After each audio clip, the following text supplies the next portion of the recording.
खबरों में आगे बढ़ते हैं। विकास नगर की ग्राम पंचायत एटनबाग में सरकार जनता के द्वारा कार्यक्रम आयोजित हुआ, जिसमें राज्य मंत्री सुरेंद्र मोगा और विधायक मुन्ना सिंह चौहान कार्यक्रम में शामिल हुए। दिव्यांगजनों का सम्मान किया गया और सरकारी योजनाओं की जानकारी दी गई। विधायक ने कहा कि ऐसे कार्यक्रम पूरे क्षेत्र में आयोजित किए जा रहे हैं ताकि जनता तक लाभ पहुंच सके।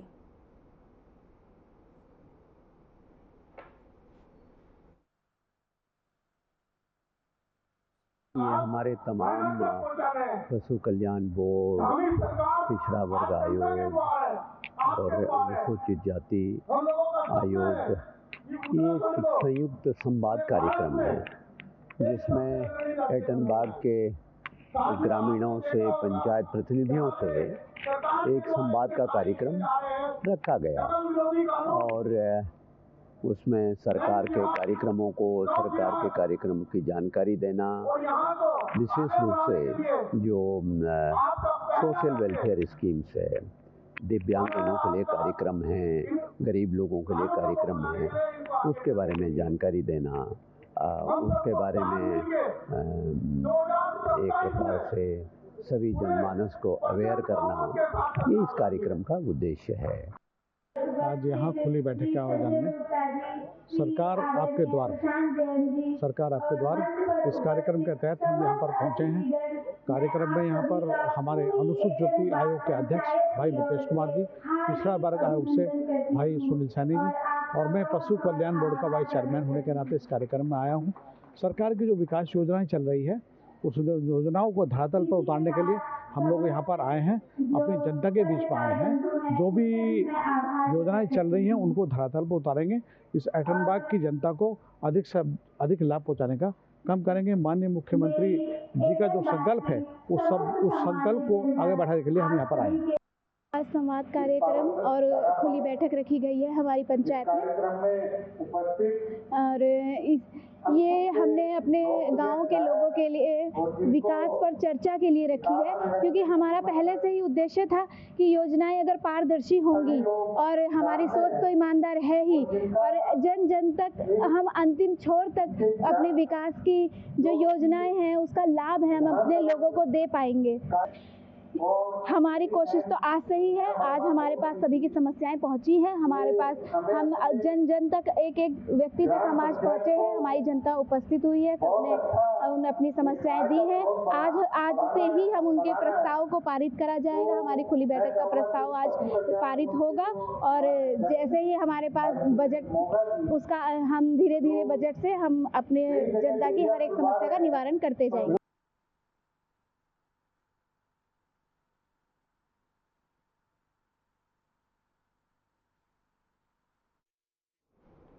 नैनीताल के राजकीय बालिका इंटर कॉलेज में यूसीसी पर कार्यशाला का आयोजन किया गया। कार्यक्रम का उद्घाटन नगरपालिका अध्यक्ष डॉक्टर सरस्वती खेतवाल ने किया। उत्तराखंड ऐसा पहला राज्य होगा जहां परिवार और निजी मामले जैसे विवाह, तलाक, संपत्ति और गोद लेने पर एक ही कानून लागू होगा। बात करें तो इसमें 26 मार्च 2010 के बाद हुए विवाहों का पंजीकरण अनिवार्य होगा। साथ ही 27 जनवरी 2025 के बाद होने वाली शादियों के लिए विवाह पंजीकरण 60 दिनों के भीतर करवाना जरूरी होगा।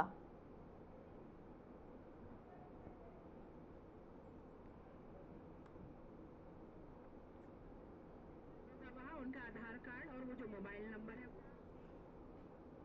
हरिद्वार में प्रशासन ने अवैध धार्मिक संरचनाओं पर सख्त कार्रवाई का संदेश दिया। मुख्यमंत्री धामी के निर्देशों के बाद शहीद वाला ग्रांट में सरकारी जमीन पर कई हेक्टेयर की अवैध मजार पर नोटिस की समय सीमा पूरी होने के बाद राजस्व टीम मौके पर पहुंची। जिलाधिकारी मयूर दीक्षित की सख्त चेतावनी के बाद कब्जाधारी नसीम बानो ने खुद जेसीबी बुलाकर मजार ढहा दी। लंबे समय से अवैध कब्जे में पड़ी सरकारी भूमि अब पूरी तरह मुक्त कर दी गई है। प्रशासन ने स्पष्ट किया है कि सरकार भूमि पर अवैध कब्जा किसी भी हाल में बर्दाश्त नहीं किया जाएगा।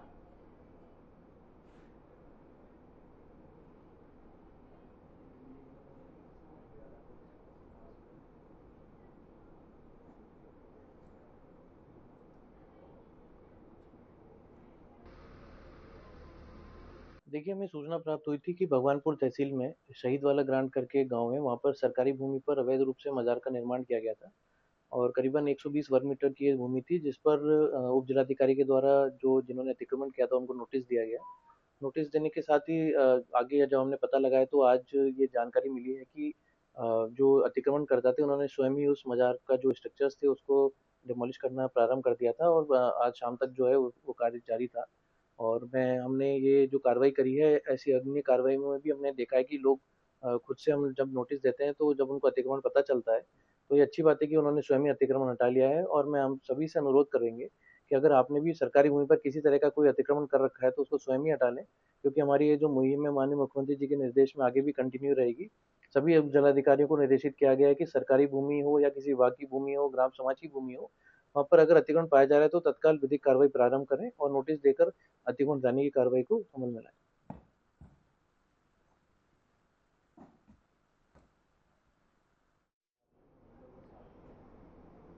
हरिद्वार के रिहायशी इलाकों में जंगली हाथियों की घुसपैठ लगातार बढ़ती जा रही है। अब यह खतरा नुकसान पहुंचाने तक पहुंच गया है। ताजा मामला वसुंधरा इंक्लेव का है, जहां एक हाथी ने गली में खड़ी कार को बुरी तरह क्षतिग्रस्त कर दिया। दिया राजा गार्ड कॉलोनी के वसुंधरा इंक्लेव में अचानक एक जंगली हाथी घुस गया। गली में खड़ी कार को हाथी ने जोरदार टक्कर मारी और कार का अगला हिस्सा बुरी तरह टूट गया। यह पूरी घटना वहीं लगे सीसीटीवी कैमरे में कैद हो गई। वीडियो में हाथी को कार पर हमला करते हुए साफ देखा जा सकता है। सीसीटीवी फुटेज जो है सोशल मीडिया पर जो है ये पूरी तरह से वायरल हो रही है, जिससे लोगों में दहशत का माहौल फैल गया है।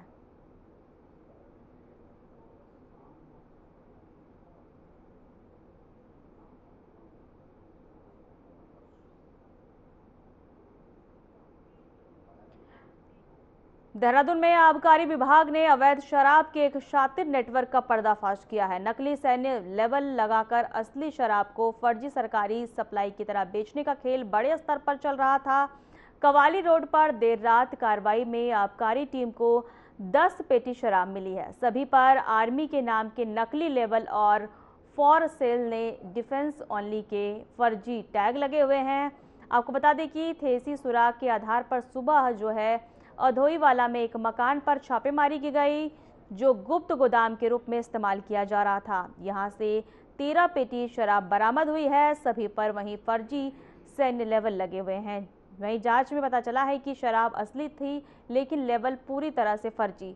यह सिंडिकेट यूपी मेरठ और आसपास के शराब मांगता था और यहां नकली सरकारी लेवल लगाकर शादियों और पार्टियों में महंगे दामों पर बेचा करता था। वहीं छापेमारी के दौरान वकील अहमद को गिरफ्तार कर लिया गया है, जबकि नेटवर्क के बाकी सदस्य फरार बताए जा रहे हैं। विभाग का कहना है कि यह गैंग लंबे समय से सक्रिय था और आगे की कार्रवाई जो है हो सकती है।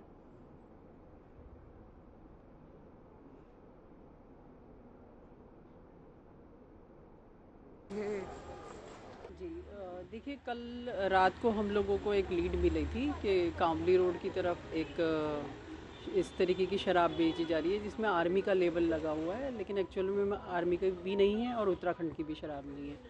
तो हमने उस पे मौके पे जब हम गए तो हमें वहाँ पे भी 10 पेटी के करीब शराब मिली जिसमें आर्मी के लेबल लगे हुए थे। तो उससे हमें लीड मिली कि यहाँ पे भी कुछ हो सकता है, लेकिन रात का समय था तो इतना प्रॉपर कार्रवाई नहीं हो पाई। तो सुबह सुबह जब हम लोग यहाँ पे आए तो इस मकान में एक गोदाम बना हुआ है जिसमें लगभग 13 पेटियाँ हमें यहाँ पे बरामद हुई और सब में आर्मी के लेबल लगे हुए हैं और for sale in defence only का लेबल लगा हुआ है, लेकिन एक्चुअल में वो है नहीं, वो नकली लेबल लगाए गए हैं। चलिए मैम।